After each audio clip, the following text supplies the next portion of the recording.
নবী একবার সাইয়েদনা আনাস রাদিয়াল্লাহু তাআলা আনহুকে একটা ছোট্ট জিনিস আনতে পাঠালেন। সাইয়েদনা আনাস রাদিয়াল্লাহু তাআলা আনহু জিনিসটা আনতে যে মদিনার অলিতে গলিতে বাচ্চাদের খেলা দেখে জিনিস আনতে ভুলে খেলায় দাঁড়িয়ে গেলেন। ছোট মানুষ, ছোট্ট একটা বাচ্চা যদি আমার সাথে নেই, সে কি আমার প্রয়োজন বুঝবে? আমার সেন্টিমেন্ট যেরকম বাচ্চা কি ওটা টের পাবে? ছোট্ট আনাসকে বললেন, আমার জুব্বা নিয়ে আসো।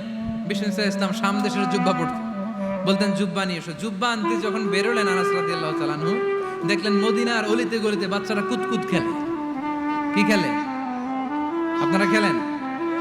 তো এই খেলা দেখে আনাস রাদিয়াল্লাহু তাআলা আনহু ভুলে গেলেন যে বিশ্বনবীর জামা আনতে হবে। উনি ভুলে যে উনিও দাঁড়িয়ে খেলা দেখতে শুরু করলেন।